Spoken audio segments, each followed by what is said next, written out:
Ce journal vous est offert par Afriland First Bank.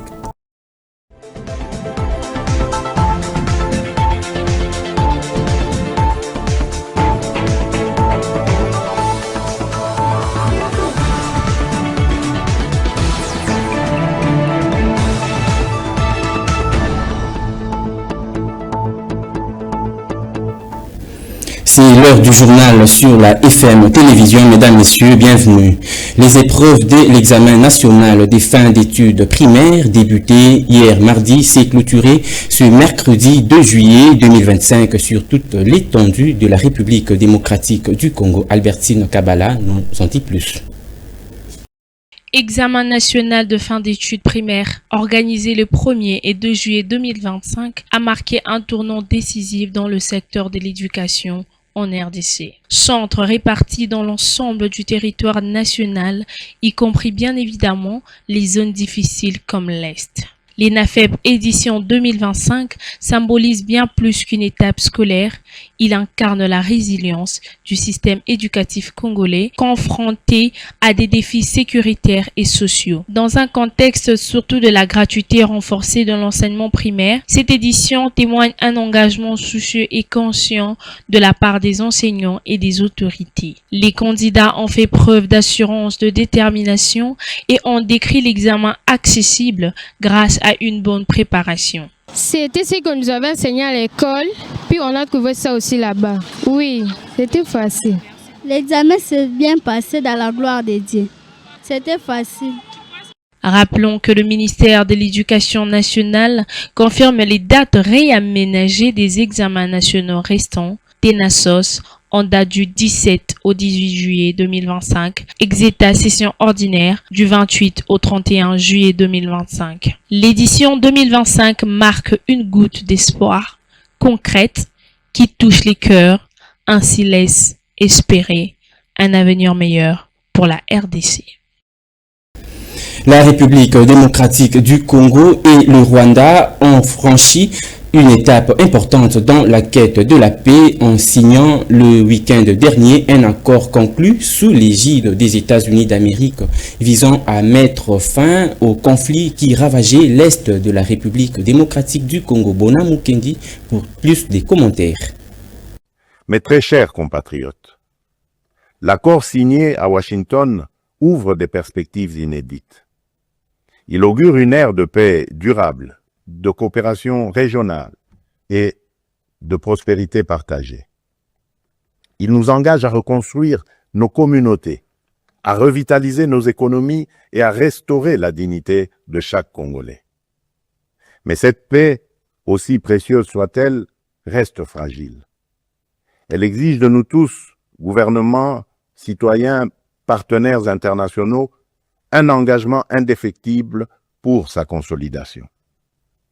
Nous continuerons à exiger que justice soit rendue aux victimes et que les responsables des atrocités répondent de leurs actes. Je salue le courage exemplaire de nos forces armées, des forces de police et de sécurité et de tous les résistants patriotes Wazalendo qui, au péril de leur vie, défendent notre patrie. Leur bravoure est le rempart de notre souveraineté. À vous, mes sœurs et mes frères de l'Est, je veux dire que votre résilience est une source d'inspiration pour la nation entière. Vos souffrances n'ont pas été vaines. Elles ont forgé notre détermination à réfuter toute solution précaire à cette crise et à nous engager à bâtir un avenir meilleur. Toujours dans le même chapitre, après la signature de l'accord de paix à Washington sous la médiation américaine, la ministre d'État en charge des Affaires étrangères de la République démocratique du Congo, dès son retour au pays, a été reçue par le président de la République pour lui faire la restitution de leur mission. Suivez. De retour de Washington aux États-Unis d'Amérique, où elle a signé l'accord de paix au nom de la République démocratique du Congo, la ministre d'État en charge des Affaires étrangères, Mme Thérèse Kayikwamba, et les experts de la présidence ayant travaillé sur ce dossier ont été reçus hier lundi 30 juin 2025 au palais présidentiel du Mont Ngaliema pour faire la restitution de leur mission. Il convient de noter par ailleurs que Madame la ministre en charge des Affaires étrangères a remis au chef de l'État la copie originale de l'accord de paix et la lettre de son homologue américain, Donald Trump. Parlons justice. Dans ce journal, le ministre d'État en charge de la justice et garde des Sceaux, Constant Mutamba, est attendu à la Cour de cassation le 9 juillet prochain pour l'ouverture de la première audience de son jugement. Le ministre d'État démissionnaire en charge de la justice et garde des Sceaux, Constant Mutamba, est attendu à nouveau à la Cour de cassation pour la première audience de son jugement en date du 9 juillet prochain. Il convient de rappeler qu'après la clôture de l'instruction préjuridictionnelle à son encontre, il aurait été accusé du détournement présumé de fonds de 19 millions de dollars destinés à la construction de la prison centrale de Kisangani dans la province de la Chopo. Notons que le procureur près la Cour de cassation, Firmin Vondé, après avoir introduit son réquisitoire auprès de l'Assemblée nationale 15 juin dernier, qui lui permettant l'autorisation de poursuites contre l'ancien ministre de la Justice Constant Mutamba. Et donc, il a officiellement transmis ses dossiers à la Cour de cassation afin de taire la continuité du procès. Tout à fait autre chose à présent. Après la célébration des 65 ans de l'indépendance de la République démocratique du Congo, plusieurs questions se posent dans l'opinion, à savoir, la République a-t-elle avancé ou régressé? Selon Maître Josué Matadi, secrétaire général adjoint en charge de la communication du parti CONA, le pays a régressé. Le dialogue interne reste, selon lui, la seule solution pour trouver des voies et moyens à faire sortir le pays dans cette crise. Il a été joint par Alain Goma. 65 ans après l'accession de notre pays à l'indépendance, le pays n'a pas été en mesure de nourrir son peuple, de loger et de le sécuriser. Paradoxalement, nous avons d'immenses ressources naturelles.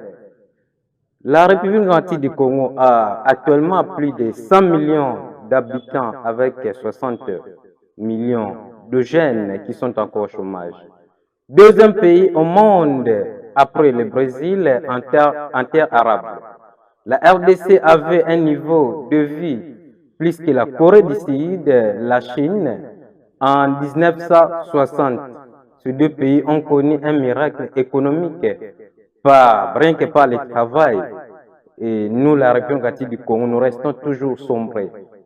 Comparativement à l'indépendance actuelle, des cadres qui peuvent travailler, il faudrait, comme le dit toujours notre très cher parti politique de l'honorable Mathieu Luboya, rompre avec le système de prédation qui a élu domicile depuis 1960. Ce système a eu comme héritier tous les régimes qui se sont succédés, y compris des guerres. Nous espérons qu'à la signature de l'accord de Washington, comme on peut le dire, l'accord de Washington qu'il faut le dire comme tout accord qui n'est pas parfait, mais il va ouvrir la voie à une étape, celle du dialogue interne. Je salue l'occasion et je salue le courage de lucidité de l'honorable Jean-Marc Kabound, le leader de notre coalition et allié principal de l'honorable Mathieu Luboya de la Conscience nationale, qui propose un dialogue à double niveau. Au premier niveau, c'est déjà fait, le dialogue direct entre le Congo et le Rwanda. Et ça nous reste un dialogue au niveau interne, donc un dialogue entre toutes les parties prenantes, entre autres l'opposition armée, l'opposition non armée, l'union sacrée et la société civile. Quoique, je demande au régime actuel de ne pas refuser de prendre ces processus pour appuyer à la signature de Washington. Changeant de chapitre, le ministère de l'économie nationale de la République démocratique du Congo a officiellement lancé ce mardi 1er juillet à Kinshasa une initiative visant à identifier, accompagner et intégrer les techniciens de réparation automobile ainsi que les mécaniciens de l'économie. Cette cérémonie a été présidée par le conseiller chargé de la formalisation de l'économie formelle, Monsieur Joseli Napa, sous une représentation du vice-premier ministre en charge de l'économie nationale, Exaucé Kimolo. Le ministère de l'économie nationale de la République démocratique du Congo a lancé mardi 1er juillet à Kinshasa une initiative visant à identifier, accompagner et intégrer les techniciens de réparation automobile, notamment les mécaniciens dans l'économie formelle. Cette démarche s'est inscrite dans le cadre de la grande opération d'identification des acteurs de ces secteurs. Il convient de noter que la dite cérémonie a été présidée par M. Joseli Napa, conseiller en charge de la formalisation de l'économie formelle, qui s'est tenue au nom du vice-premier ministre en charge de l'économie, Daniel Mukoko Samba, en présence de diverses associations de mécaniciens venus de tous les coins de la capitale congolaise. Soulignons par ailleurs que le but de ce projet est de permettre aux techniciens de bénéficier d'une formation assurée par la société CFAO. De son côté, Madame Olivia Tayo, représentante de la société CFAO, a également insisté sur le respect des normes et d'utilisation de ce matériau fiable afin de renforcer la crédibilité ainsi que la sécurité de ces services. De son côté, le regroupement politique Action Audible pour la bonne gouvernance a pris part à la marche de soutien organisée ce mardi par l'Union sacrée de la Nation pour soutenir l'accord de paix signé entre la République démocratique du Congo et le Rwanda sous la médiation des États-Unis d'Amérique. Alain Goman nous en dit plus. Quelques jours après la signature de l'accord de paix entre la République démocratique du Congo et le Rwanda sous la médiation des États-Unis, l'Union sacrée de la Nation a organisé une marche de soutien dans la capitale congolaise pour sceller ces pactes de la paix tant voulus par le peuple congolais. Plusieurs plateformes et partis politiques de l'Union sacrée pour la Nation ont répondu présent à l'appel du secrétaire permanent André Mbata qui était à la ligne du front. L'Action Audible pour la bonne gouvernance, plateforme politique, a marqué sa présence avec ses militants venus nombreux pour soutenir les efforts consentis par le chef de l'État, Félix-Antoine Tshisekedi Tshilombo. Les représentants de cette structure politique, Doudou Albert Ilunga, a expliqué le pourquoi de leur présence à la dite marche. Nous sommes là pour célébrer l'accord signé entre le Rwanda et la RDC. Nous sommes là pour soutenir la diplomatie agitante du chef de l'État. Et comme vous le savez, AABG accompagne le chef de l'État dans tout ce qu'il fait comme effort. On a beaucoup souffert, plus de 30 ans de guerre. Il fallait qu'il soit là pour se battre parce qu'il a les soucis réels de ce pays. AABG accompagne les autres partis politiques, l'ensemble de l'Union sacrée, parce que nous sommes derrière lui. C'est un message fort d'espoir que nous adressons à nos frères qui sont à l'Est pour les rassurer qu'enfin, nous sommes en train de trouver une paix durable, qu'enfin le Congo sera uni, le Congo vivra en paix. Et dès la solution, je pense que vous avez suivi le chef de l'État. Il a rassuré qu'il ne s'agit pas du tout de papiers écrits, il s'agit de promesses sûres et réelles qui vont se matérialiser par la paix qui sera effective à l'est de la République démocratique du Congo. La paix étant le souhait le plus ardent des Congolais, cet accord a été bien accueilli par la population, malgré quelques inquiétudes de certains. Attendons donc voir le résultat dans les jours à venir. Une délégation du bureau de l'ASBEL Bilembo Yafachi a été reçue ce mercredi par le président de la Fondation Maloua et autorité de référence de la CIN. Avec Maître Maloua Billy Cléophas, les membres de BIF ont évoqué les sujets liés à la vulgarisation des actions du chef de l'État, Ruth Dinanzei et Torres Atibou. Cette première rencontre entre la délégation de l'ASBEL Bilembo Yafachi et le président de la Fondation Maloua augure l'espoir d'une franche collaboration entre la Fondation Maloua et l'ASBEL BIF. La délégation conduite par son président a exprimé le vœu d'entretenir un partenariat dans le cadre de la vulgarisation de toutes les actions du chef de l'État à Kinshasa, tout comme à l'arrière-pays. D'abord de la présentation des civilités de l'équipe dirigeante de notre structure, une structure qui milite pour la vulgarisation des actions du chef de l'État. Et ce n'était pas seulement ça, nous étions venus également présenter la vision auprès du président comme l'un des notables vraiment très importants. Lui présenter la vision parce que matérialiser cette vision, ce n'est pas une question seulement de nous qui sommes dans l'Asbel Bilembo Fachi. Il est question d'associer les énergies, entre autres de nos aînés, et des autorités et tous les partenaires aux côtés du chef. Raison pour laquelle nous étions là. Nous avons été bénis, nous avons reçu sa bénédiction, il nous a reçu en honneur et puis il nous a promis beaucoup de choses. Parce que nous avons constaté qu'il y a un vide. On ne dit pas qu'il n'y a pas la vulgarisation des réalisations du chef, mais nous avons un groupe de jeunes Congolais, nous avons réfléchi et nous avons constaté un vide au sein de la vulgarisation des réalisations du chef. Et l'Asbel Bilembo Fachi est né pour venir combler ce vide-là. Au sortir de cette audience, la délégation de l'Asbel Bilembo Fachi a exprimé sa gratitude envers le président de la Fondation Maloua, Maître Maloua Billy Cléophas, qui a accepté facilement de faire un accompagnement pour la vulgarisation des actions du chef de l'État. Une délégation de la confession religieuse Union des leaders des églises pour le relèvement et l'avancement du Congo a rendu visite aux militaires blessés des guerres internés à l'hôpital Kankokolo. Les évêques membres de l'ULERAC, conduits par leur représentant légal, l'archevêque fidèle, ont apporté quelques biens des premières nécessités à ces soldats devenus vulnérables.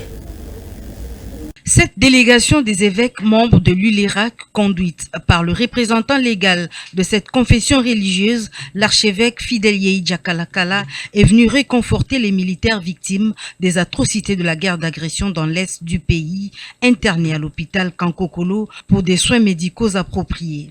Et pris de sens de compassion, ces leaders religieux ont contribué à la survie de ces militaires dont le sang a coulé dans le cadre du patriotisme. Ce geste de générosité digne des messagers de Dieu prêche par l'exemple, car le vrai amour consiste à donner. D'où ce lot important des produits alimentaires présentés aux gestionnaires de l'hôpital Colonel Kokolo.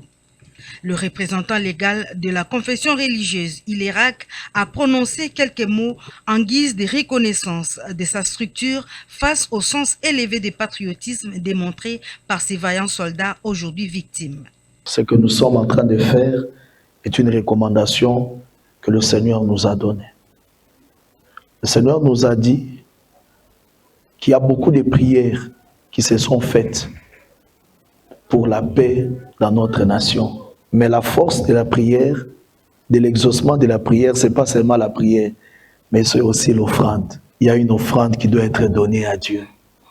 Le Seigneur m'a dit que cette offrande ne doit pas aller vers l'Église, mais que cette offrande aille vers ceux qui ont juré de verser leur sang pour la nation. Et le jour du 30 juin est un jour symbolique, très significatif,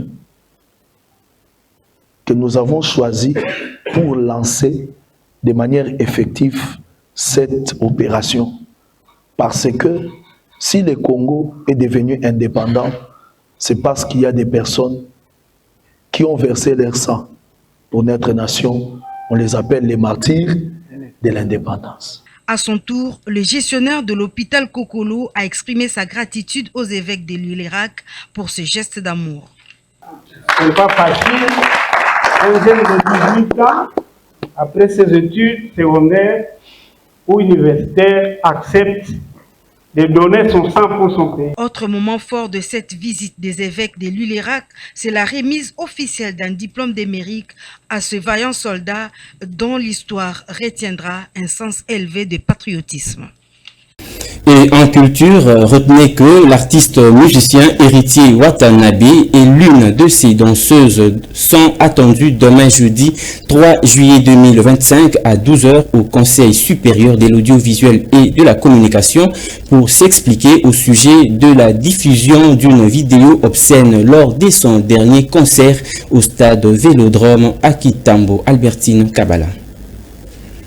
Le Conseil supérieur de l'audiovisuel et de communication convoque l'artiste après une diffusion d'une vidéo virale jugée contraire aux bonnes mœurs. En effet, une séquence montre clairement une danseuse exécutant en public un geste à caractère sexuel. Héritier Watanabe piétine ainsi de la plus belle de manière le vrai valeur.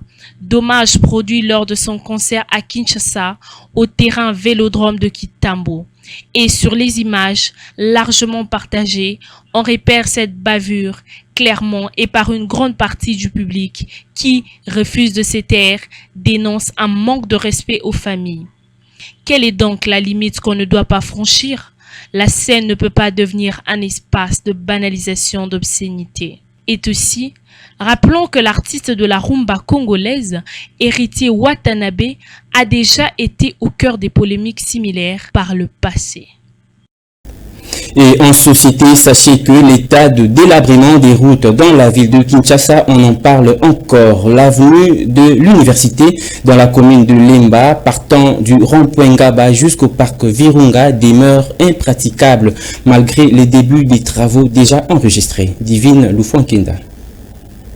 L'impraticabilité des routes virages dans la ville-province de Kinshasa, précisément partant de Parc Virunga jusqu'au rond-point Ngaba. Quelques mois de cela, cette route était en état d'impraticabilité. Les personnels de réhabilitation ont effectué des descentes et ont débuté avec des travaux. Cela fait plusieurs mois que les travaux ralentissent. Les habitants de ces secteurs réclament l'impact de cette situation. La population lance un cri de détresse aux autorités compétentes de remédier au plus vite à cette situation. La population sollicite également l'accélération de travaux afin que cette route soit de nouveau opérationnelle. Parlons santé avant de boucler ce journal. Très souvent négligé par certaines personnes, les desserts pris après le repas est considéré comme une source d'énergie et regorge en son sein des multiples bienfaits utiles pour la santé humaine. Souvent pointés du doigt pour ses excès de sucre, les desserts restent pourtant un moment apprécié dans de nombreuses cultures mondiales. Manger un dessert active la sécrétion de l'homme et du bien-être. Il contribue à la réduction du stress. Il peut même combler un besoin énergétique supplémentaire, surtout après un repas copieux ou une journée de travail. Un petit dessert permet de maintenir la glycémie à niveau stable, en particulier pour les enfants, adolescents et les personnes ayant une activité physique. Aussi, opter pour dessert des fruits frais ou du lait permet d'apporter vitamines, fibres et calcium. Sur les plans psychologiques, il est en avant un moment de plaisir. En mangeant sucré, le cerveau libère de sérotonine et de la dopamine.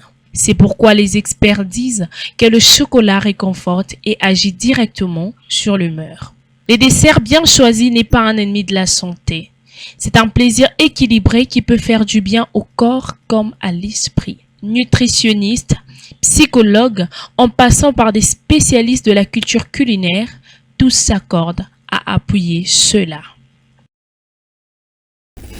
Nous sommes arrivés au crépuscule de ce journal, mesdames, messieurs. Merci pour votre attention soutenue. Au revoir.